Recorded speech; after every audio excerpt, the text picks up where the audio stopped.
The following podcast is brought to you by the Johners Podcasting Network, found exclusively at WrestlingWithJohners.com.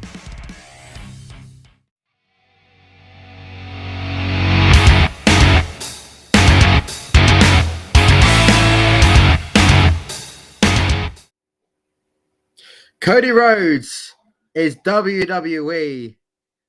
Stone Cold Steve Austin has had his final match in Dallas, and Veer Mahan is now in Raw. My goodness, what a WrestleMania weekend. This is Bucklebomb Entertainment. I am Nick Walsh, and joining me is God TV's favorite superfan, Orlando Orego. We're only here to talk about Goremania and only Goremania. Because that's what the whole weekend's been all about. I don't know about that independent wrestling event in the AT&T. Nah, that was just an indie show. You're so silly. Yes, this past weekend of WrestleMania was amazing. It was fun. It's expensive. Expensive. Should we get Goremania out of the way first, and then we can come on to the actual wrestling stuff and talk about the less important stuff afterwards? Well, okay. So for the GA event that I went to, it was just that they were just only like thanking everybody and doing like a little cheers. I was able to take a few pictures with some of the GA TV ladies. Mm-hmm. Shout out to them, and they have a great charity. If you go to GATV.com, I think it's already probably closed. It's an important cause because after the passing of Daphne, they wanted to get more involved when it came to helping wrestlers and other people dealing with mental health and stuff.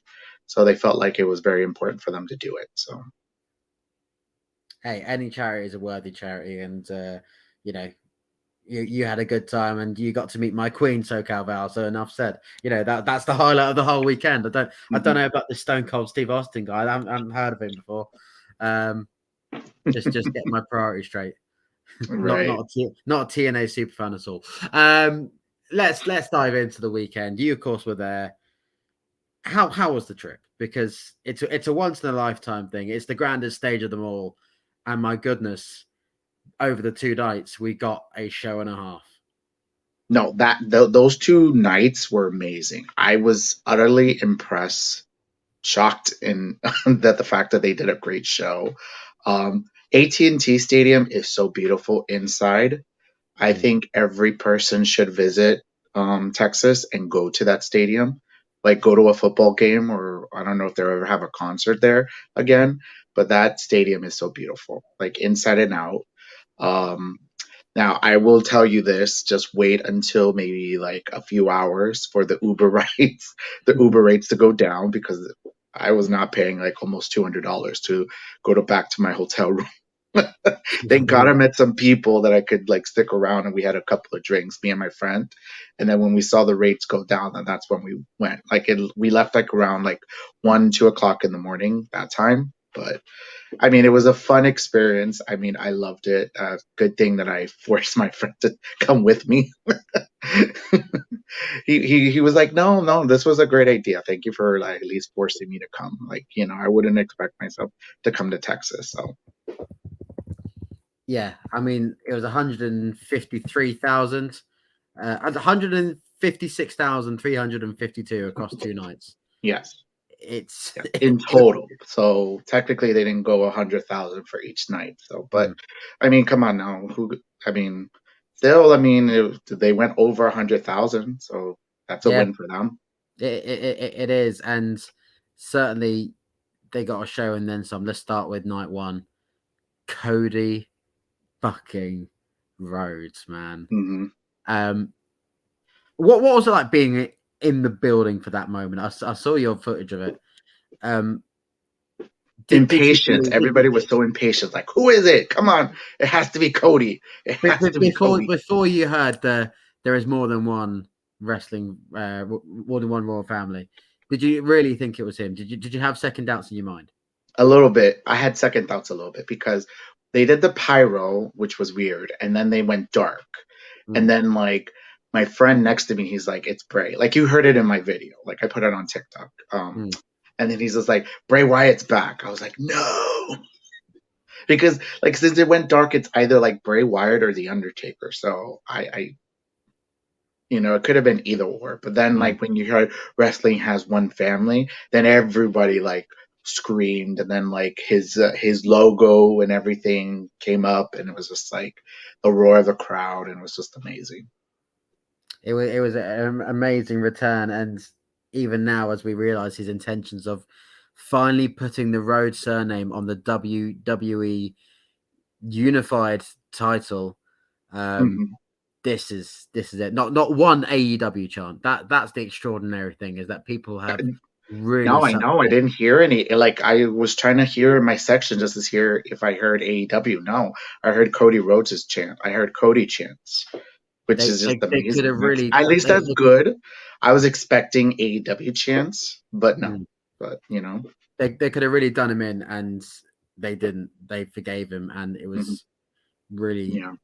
It was something to witness. That is certainly for sure. And yeah, one of the moments of the weekend. There's certainly a few more that we will come on to. I want to whiz through the card. First and foremost, get well soon, Rick Boogs. That was so bad. Everybody was just like, "Oh no!" And that was his first WrestleMania after being in developmental purgatory for a few years, and then finally he gets his first WrestleMania, and then that had to happen. I'm hoping he has a good recovery. Everybody was just like, "It was like, that sucks." Like, you know, like everybody was like feeling bad, you know.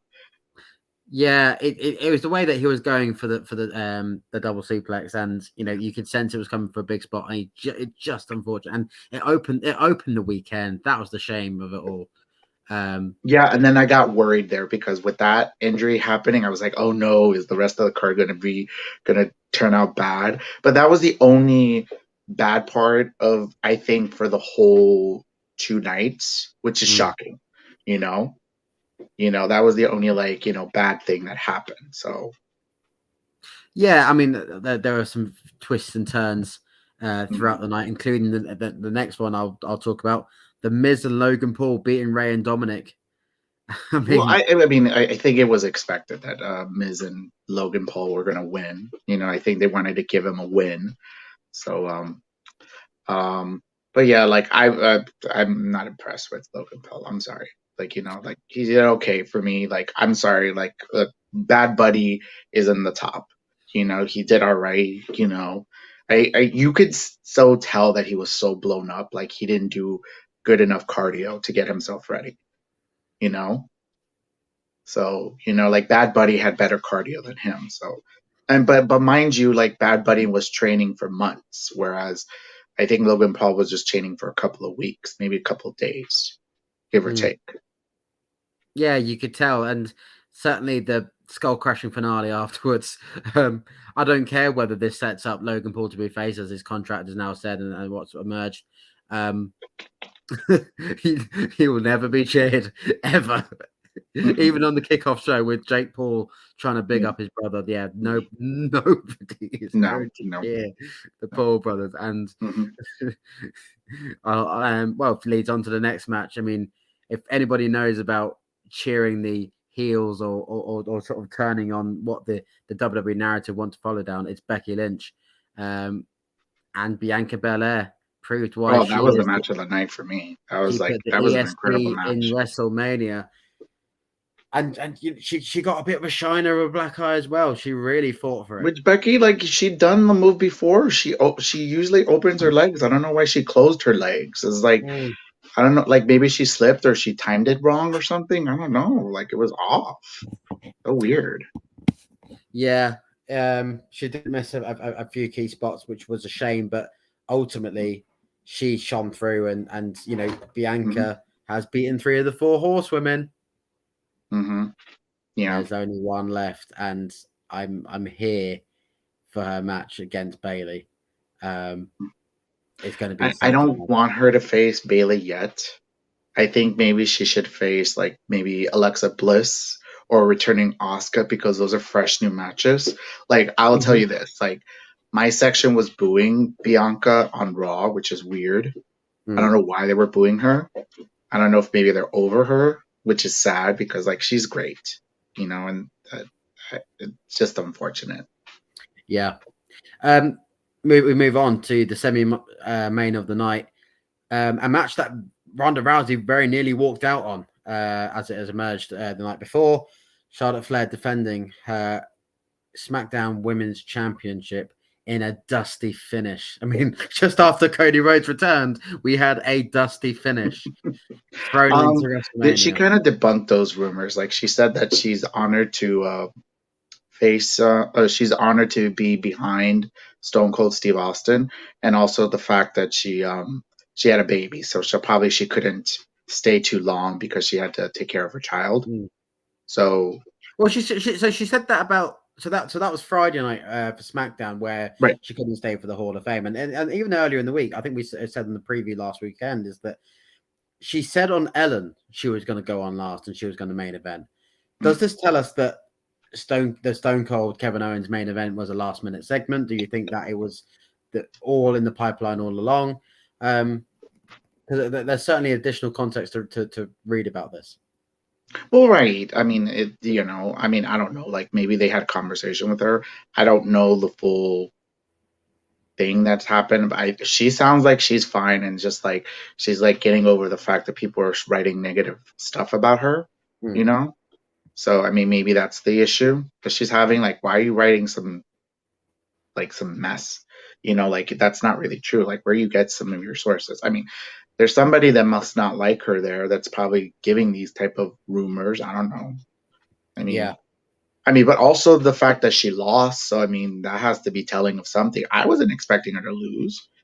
I was expecting her to win. I kind of wanted her to win, honestly, but they're gonna have a rematch next pay-per-view. So yeah, I mean, as bad as they are, dusty finishes do set up the next match and certainly become Money in the Bank early in July.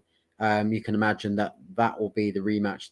They'll pull the plug because they're doing it all in stadiums, aren't they? The next pay-per-view is in Boston. July and August are in stadiums. Yes. So July, so it's Money in the Bank and SummerSlam that are being done in stadiums. So I think WrestleMania Backlash and Hell in a Cell are being done in arenas. Yeah, Love me some WrestleMania Backlash, Orlando. Nothing like favorite pay-per-view of the year. I think you went to the wrong show. Yeah, I know. Anyways. No. This pay-per-view, this WrestleMania was amazing. I was not expecting to enjoy myself. With every match, I enjoyed myself. Like it's shocking. Everybody was talking about it as we were walking out. Everybody was like saying, "This was a good pay-per-view. This was a good event for 2 nights." So let's round off Saturday night. Stone Cold Steve Austin. Oh, the loudest reaction. All of the fans were there. Everybody was on their feet when Austin came out. Everybody was doing the whole beer stuff. And then when they announced the match, everyone was, he's going to have a match? No. Is he agreeing to it? Everybody was going crazy. And then when he said that he accepts, everybody went nuts in my section. And then when the match was happening, it was like, yeah, let's go Austin. Fans were very much into this match, which he bumped. Exactly. Bumped. Yeah, he literally took a suplex outside. And kudos to Kevin Owens. He must be like crying after that match. Like he probably cried. Like I saw his wife post that this is his dream that he ever wanted. Not only he had a main event match at WrestleMania, but also he wrestled probably his idol, which is Stone Cold Steve Austin. I mean, you can't make stuff up like that. It's just incredible. And it's a moment that will stay with you certainly for a lifetime.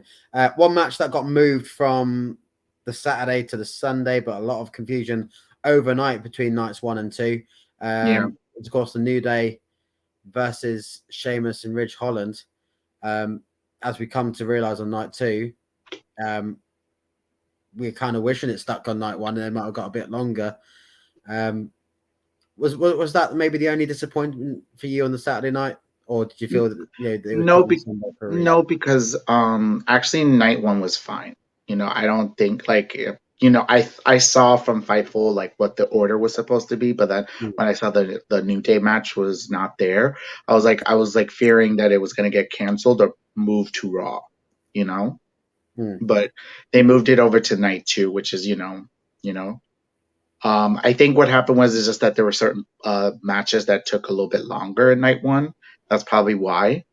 Yeah. Because a lot of them, their entrances took a while. Like, Becky's entrance, like she had with the car, and then Bianca had the marching band, and then of course the Undertaker. Oh yeah, by the way, they had the Undertaker have his Hall of Fame. I'll come on to Taker. I will come okay. on to Taker. Trust me, I have a full list on that. Okay. So yeah. So that's probably why maybe they moved it to night 2. So that's why night 2 flow a little bit better because they didn't have like time restraints. I don't believe. So. But then they also gave us 4 hours worth of kickoff, 2 hours on each night without a match, which is pointless. I mean, to me, it's like they didn't need to do that. Honestly, they could have just did like an hour of kickoff, like talk only about the important matches. Just say like all of these matches are good. Because they probably showed the video package on the kickoff while they showed the video package to us as well. So I don't get it. Or I don't know, put the armbar in there, put the women's battle royal in there, put the matches that were on SmackDown in there. It's not hard. I know. Anyways, or do you remember that main belt in WWE? What's it called? Oh yeah, the Intercontinental Title. Just put it in there. Yeah. Oh, by the way, they had a DJ playing for those 2 hours inside. Yeah. So, I mean, was he good? Like, did you? No. Actually, he was really good. I put it on my Facebook Live. The video's up, so if you want to check it out, like he did like some good remixes with like MVP's music, a lot of the different WWE theme musics. He did a lot of good remixes. So shout out to that guy. I forgot what was his name, but hopefully they'll probably announce him again or use him again for something else. But. So that comes on tonight too, the Sunday, WrestleMania Sunday. RK Bro beating the. No, wait! Before you go there, Triple H kicked us off. I gotta say, like everybody was not expecting Triple H to come out. I was not expecting him, and then of course he was there, and then he put his boots, and everybody was like, "Oh look, he put his boots." Oh no! Oh, and I think a girl asked her boyfriend, like, "What does that mean?" He's like, "Oh yeah, he can't wrestle no more." Yeah, I mean, it was only fitting, and I guess it's the ceremonial way of showing you're done. No matter how many dollars the Saudi government want to throw at him, he is done and dusted. Yeah, and I think the statistic was 30 years to the day since his first match where he retired. So all credit to Triple H. He is the King of Kings. Exactly. He's going in the Hall of Fame next year. Almost guaranteed. Well, next year or the year after, I imagine. Yeah, exactly. We'll see what happens. I think there's a certain Dwayne who'd be interested in getting a little ring added to his finger. As they open the main card, they do have RK Bro versus beating the Street Profits and Alpha Academy. Good match. As people are still amazed by, they are still keeping RK Bro together and they're not pulling the trigger on them. Not yet. You know what I'm hoping for? I'm hoping that maybe Riddle is the one that turns to make Randy the face. Because it's always, like everybody says, it's always Randy that turns on his teammates. Let's flip it. How about like his teammate turns on him? But let me just say, like RK Bro was so over. Everybody was so cheering for them. So and that was I have to say that was a good 3-way match. I was disappointed we didn't get a bigger match, like a bigger stipulation, not even a ladder match for a tag team title. Yeah. That was a shame, and I wanted to see Riddle on an animal. I wanted to him on a stallion riding into the ring. It's how he should be riding into any big pay-per-view. Yeah. Oh yeah, like there was a report about. We didn't even talk about it. Drew McIntyre versus Happy Corbin. Sorry, do we have to talk about that match? No. The only thing is just that Drew McIntyre was supposed to have a special entrance, but they cut it due to time. So I think maybe there are some people that didn't want special entrances, or maybe they just felt like they only allowed it for certain people. So historians in time will forget that Drew McIntyre took on Happy Corbin. Yeah. And so may it stay that way. I guess the only bullet point you can write down is that the end of day curse has been broken and Drew McIntyre pinned him. I mean, Yep. it's That's true. Exactly. But back to RK Bro, I have to say that was very impressive. Just wondering who will be the next challengers for them. I'm still thinking. I'm thinking still Street Profits maybe. yeah. I I mean, certainly it rains red cups, doesn't it? And they, obviously the show of respect afterwards shows that they're still going to be face, and I think the Street Profits are in a position where, if the time is right, they will put the titles on them. It's whether they have a dissension within RK Bro, as we said, in the process of doing so. But it remains to be seen what they can do with it. I'll put it another way. At least they've got tag teams to come to test the men's tag team titles for, because they certainly struggle for the women's side. And pretty much. Oh yeah, after that whole Raw fiasco, everybody's like, no. I'm not even talking about the fiasco on Raw. I'm talking about a certain woman in a minute. But before that, we'll talk about Bobby Lashley beating Omos, giving Omos his first defeat. Bobby Lashley is back. Is this Vanilla Lashley back? Is he going back into old habits? Because I sense that now that he's not going to be in the title feud. Which is unfortunate, I think he should be, but I think they're trying to do something with Omos. That's probably why. So I don't know. I mean, the match was okay. I mean, like, it was enjoyable. Like he only did like a suplex. Like, oh, I was expecting like something else, but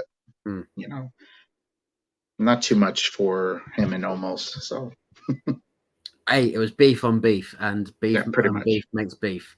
And it was a decent sharing, and considering what it ended up being on Raw, with Omos now getting MVP as a manager and as which a is smart, mouthpiece, because I think he needs a manager. Yeah, he does.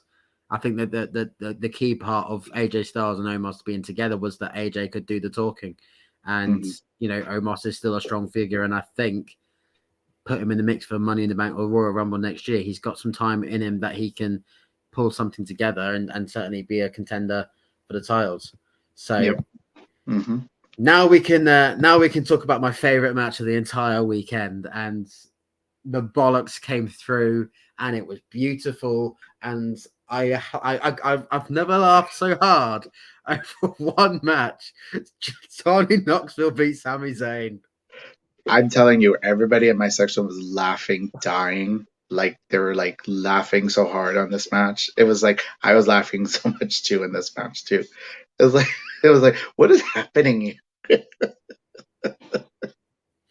just reminds I've never you heard so much laughter in a match. Like, I don't know who produced this match. I think it was Shane Helms, because I think Shane Helms has a smart mind when it comes to comedy. But this was like, it's been a while since there was a comedy match, I think, in WWE in a while. So this was entertaining. Like a proper comedy match, not just a match that is just so terrible. Yep, no, of course. Hello, Vince McMahon. But it was just bollocks from start to finish. Chris Pontius dancing in the ring, Wee Man, the big hands, the mousetrap table. Oh, and there was a Steve-O chant. I was like, where's Steve-O? I think Steve-O's like, I ain't touching nobody. Oh my god, that's so funny. It was perfection. From like Meltzer, give it all the stars. Give it all of the stars. No, he's not going to give it all the stars. I think he probably overly criticized it and stuff. Knowing Meltzer, if it was Kenny Omega, he would then give it the stars. Johnny Knoxville versus Kenny Omega. But let me just say, I have a lot of respect for Sami Zayn to do this type of match. Like he doesn't mind making himself look like a goof. So, well, kudos to him.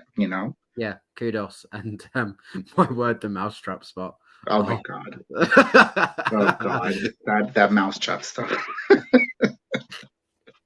Oh Lord. Yes. I never laughed so hard in a match in a while, so I don't know. Yeah. I think the last time I kind of laughed at a match like like a comedy match was probably Eddie Guerrero when he's doing his tricks. Love Eddie Guerrero. So, Yeah. Moving on to the women's tag team title match, we talked about the men's tag teams having solid form that that I anyone liked could it. compete. I mean, like all of the women had some time. I mean, let's before we talk about the match, Liv Morgan.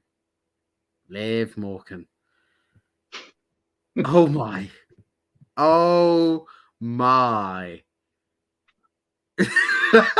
No, but it was funny because like when I saw, like, I couldn't see their costumes. I thought they were like bunnies, but then I found out that they were the cat and the bat.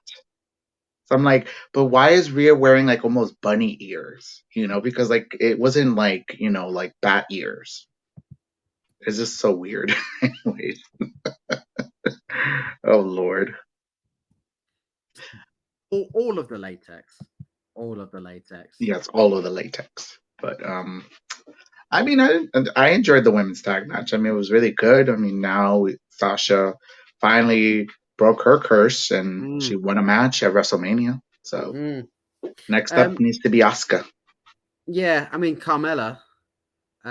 Obviously now that there's dissension between her and Queen Zelina. Now they're making more of a thing with Corey Graves. Yeah, I think this is gonna prepare like some sort of mixed tag because like I don't know why he's getting so involved. Like they show his face during the match and then like he's getting involved in their feud. It's just so weird. So I mean before it was so subtle. It was so like everyone who could read between the sheets knew that Carmella and Graves were a thing. Yeah, and of course. You could tell by the way of the heel commentary, the way he would put Carmella over, and that was part of the shtick. So seeing this over the weekend and what we saw on Raw, I don't get it. I don't understand it. I don't get it either. I mean, like it made Zelina kind of a face in a way. I mean, like, but I don't think anybody wants this match. I don't know. Anyways, but congratulations to Sasha and Naomi, the first ever African American team to win the tag belts. Feel the glow. Feel the glow. To one of the hotly anticipated matches of the weekend, and certainly it produced the most interesting of results. Edge beating AJ Styles. Well, I was expecting Edge to beat AJ Styles because, like, I think Edge needed a win, and plus now that he's doing this heel persona, now reports are saying that he's building a faction, which finding out that first it's Damian Priest, now they're thinking of adding Tommaso Ciampa and Rhea Ripley. Now that I have to say that would be a badass team.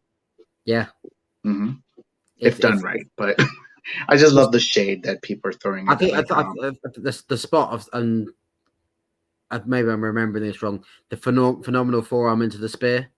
So what happened was that AJ was getting himself ready, and then that's when Damian Priest was in camera. He was showing like staring at Edge, and then as he was still going to do the phenomenal forearm, but then he ended up eating a spear. Yeah, what a spot! Yep. I mean, it's of all the spots that Edge has had at WrestleMania. Hello X7. It's not the best, but he certainly had a few. And longest match of the weekend. I remember drifting off a little bit, but I did catch the ending, and it was worth it. No, it was building up. Like a lot of people were not feeling it at first. I don't know why, but it was building up. And then like they were doing a lot of the spots, and everybody was getting it. Like I was starting to see people almost starting to do the wave, but then they got them back involved. So obviously to the shoehorned squash match of Sheamus and Holland versus the New Day. They deserve better. Why did they give them 2 minutes? It was embarrassing. I don't get it. I mean, but like I think maybe they're still waiting for Big E just to see if he could return. I don't think he will. Maybe they need to give him a few months off just to make sure that everything heals right.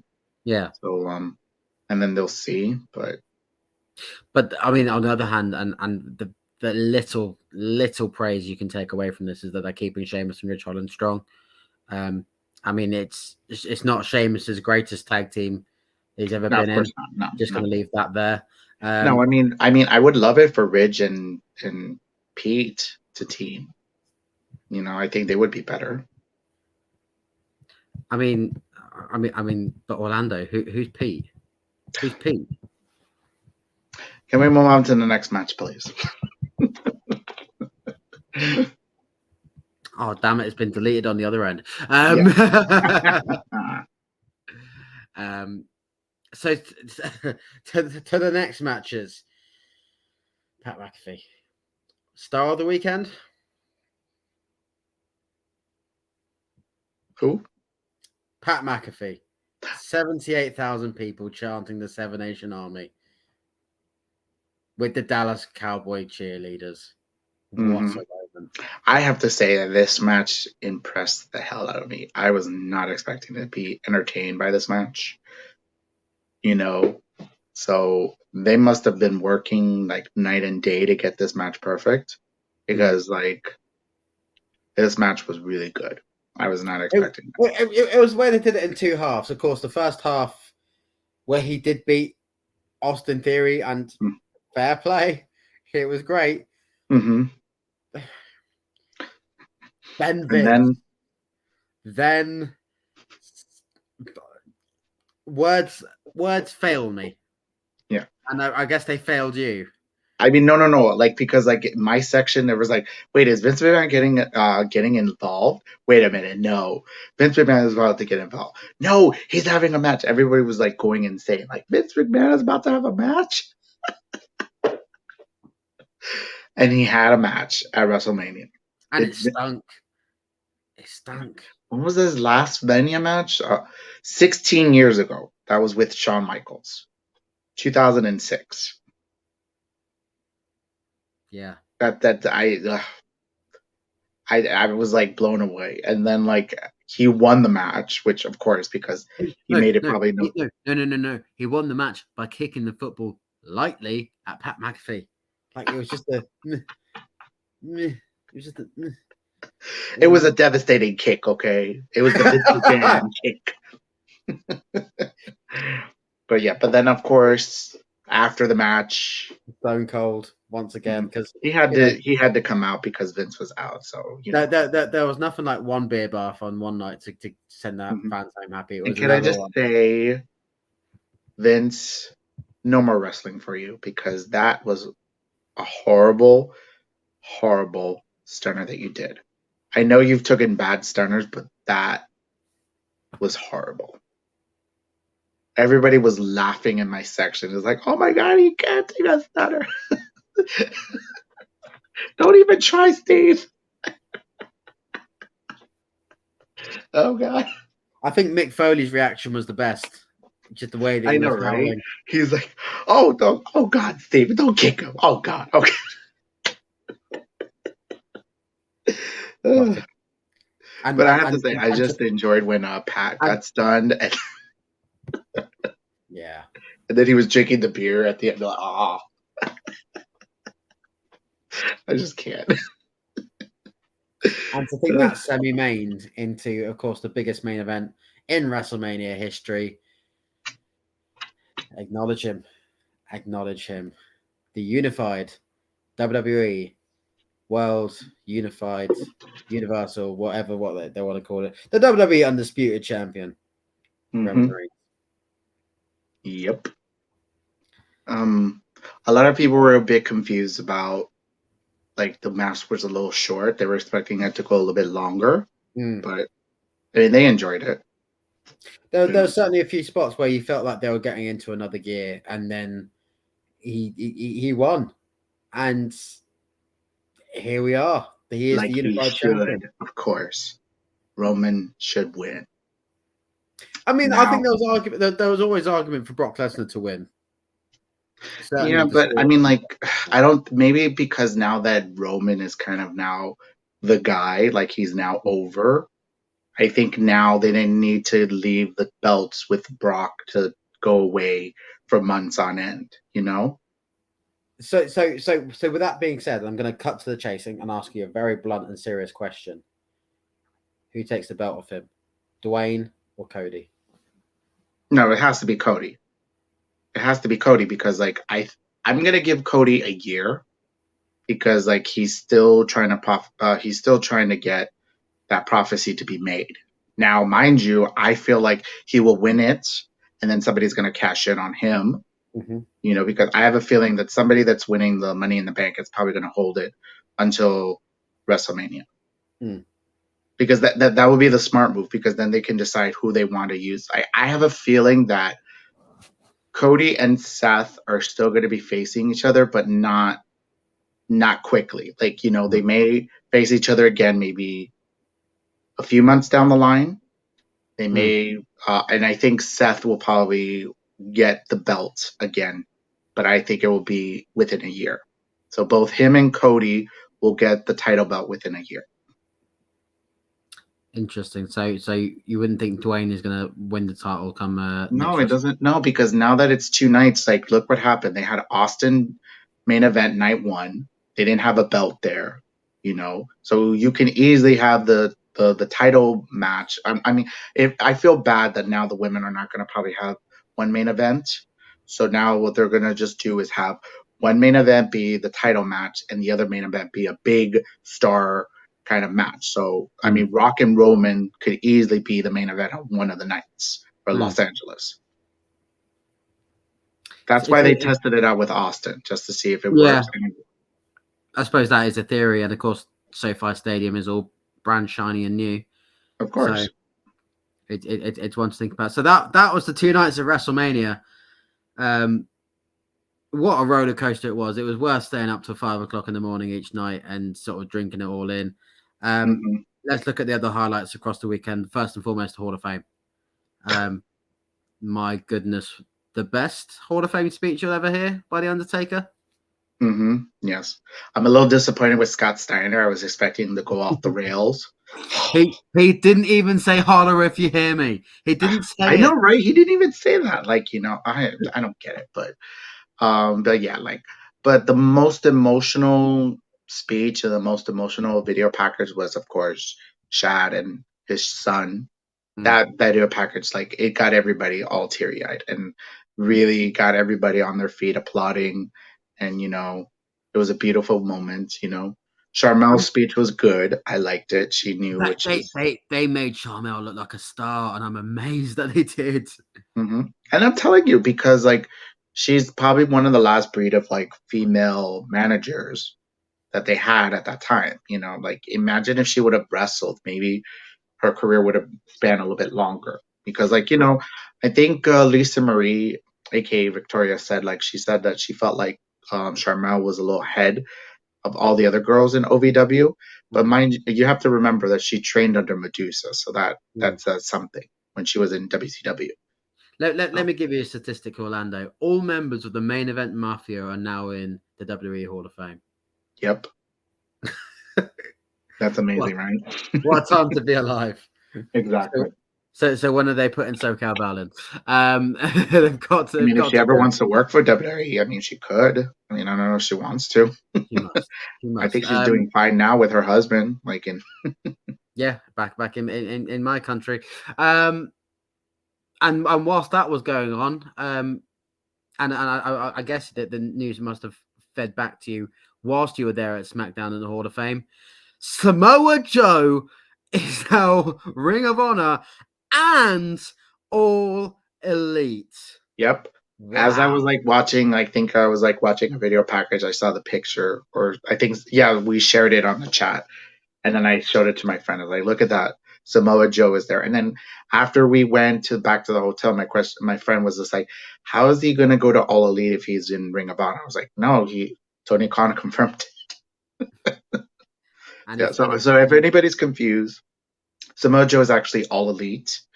He just showed up for Ring of Honor just to, But if they ever wanted to sort of, wherever they go with this Ring of Honor cast, as we discussed last week, Samoa Joe ROH champion, I'll be happy with that. And bear in mind his first. Look, they have the talent. I mean, there's a lot of people that are not being used. They can easily put them on Ring of Honor TV. So exactly, and his Dynamite debut against Matt Caster for the Owen Hart Cup. I mean, Let's pray for Max Caster. I mean, he's gonna diss him, and then Samoa Joe's gonna give him just a look, and then he's gonna beat the living crap out of him. Ugh, can't wait. yeah, that's for sure. From one company to the next, let's talk about NXT. Two very quick title changes. Dolph Ziggler became NXT champion, only to drop it on Monday Night Raw. Yeah, he retained in Stand and Deliver, and then reports were saying it was a last-minute decision. I'm like, let's just have him win Stand and Deliver. I mean, I don't get why. I don't know. I don't know what was the actual plan that they wanted to do. So, oh well.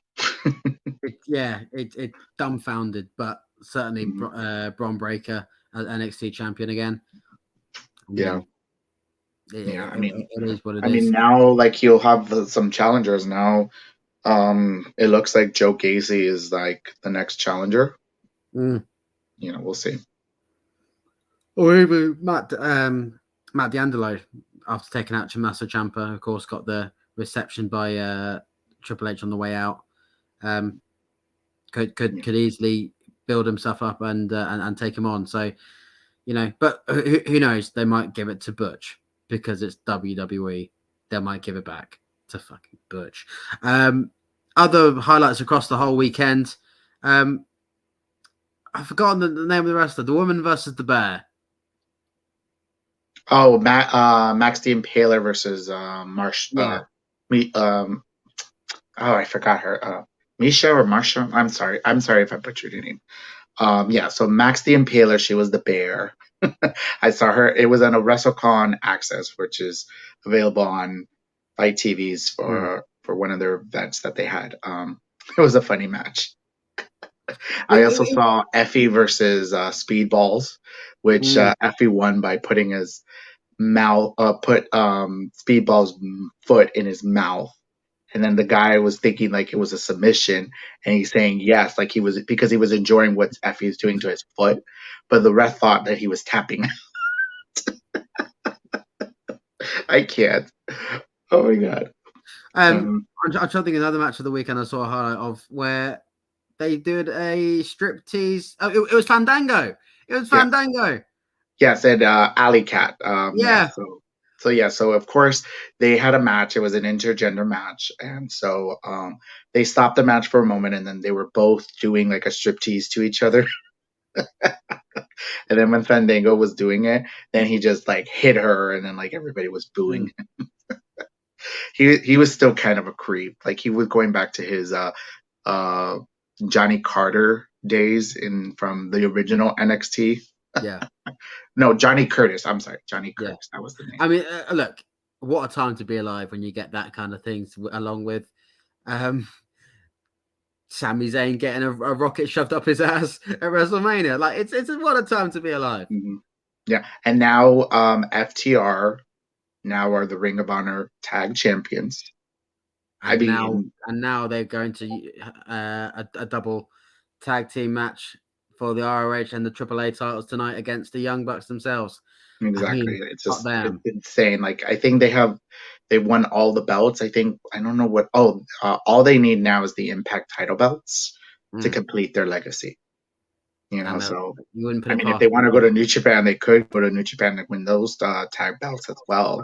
I mean, they're just making history everywhere. It's just amazing, So I think the only team to do it is certainly a team that will need to testify and defy, and they can rewrite the books and replace the Dudley Boys. So it'll be interesting to see whether they do it. Other headlines to sort of go over across the weekend: Gabe Stevenson getting a big push across both nights, despite the uncomfortable reports over the weekend, which has seen Nash Carter being fired by WWE as NXT Tag Team Champion. It's unfortunate, because he just won the tag belts at Stand and Deliver, and now we don't know the full situation. We don't know if this is a false accusation or not. Yeah, I mean, but I think what did him was that picture that Kimberly shared, because it was a racist type of picture. So, I mean, And plus, I don't think WWE wants to have all that heat.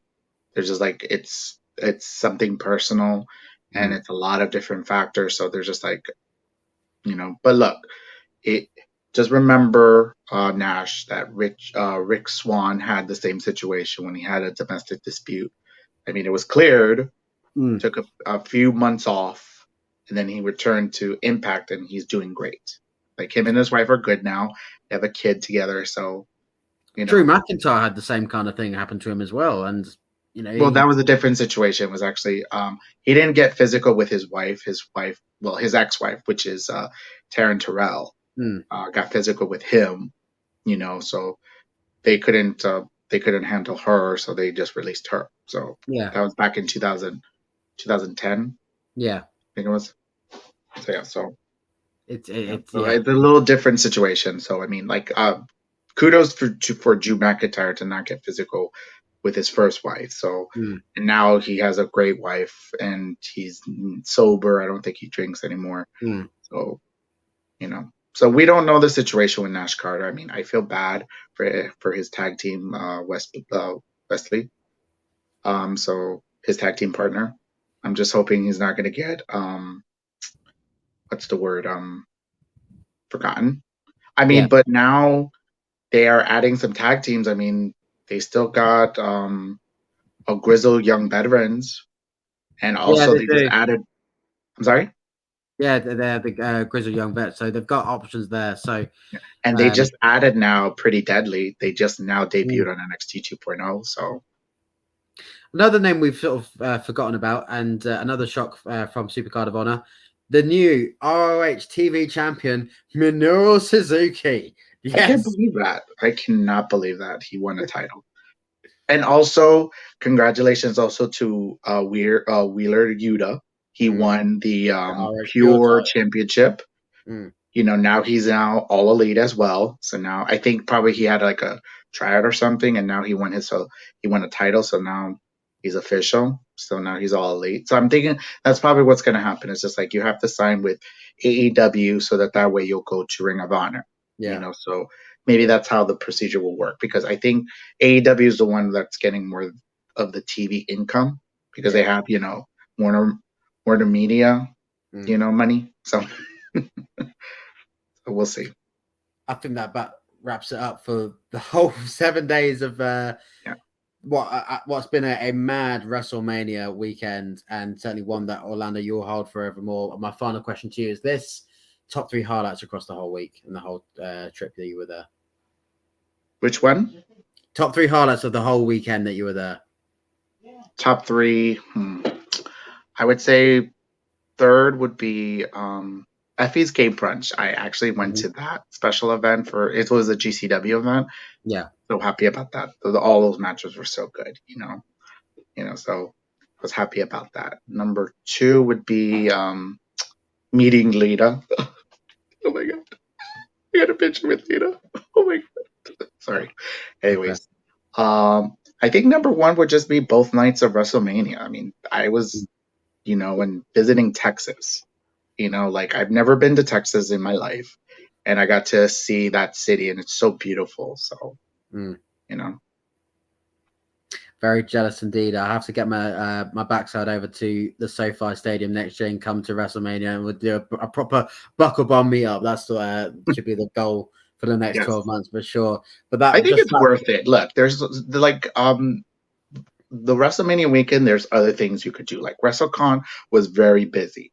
Like when I went to WrestleCon, there's they had all the different former stars from back in the day. They even had some AEW stars, so they were able to meet their fans and stuff. So I mean, it's a good time to it's a good weekend. If you don't want to do like WrestleMania, you could also do other stuff. There will be other stuff, and I think it would be smart for all the other companies to do something like the Multiverse of Madness. I have to watch that pay-per-view. Oh my God, I heard great things about that. We found out that Taya Valkyrie is going to challenge Deonna Purrazzo for the AAA Reina de Reyes belt at Impact's next pay-per-view, which is August 23rd. I'm sorry, April 23rd. So Rebellion. So I can't wait for that match. So a lot of good stuff is happening in wrestling. Yes, and what a time to be alive. But that just wraps it up, of course. Until next time, I have been Luke Wolves. That has been Orlando Arrego for next week at Bucklebomb Entertainment.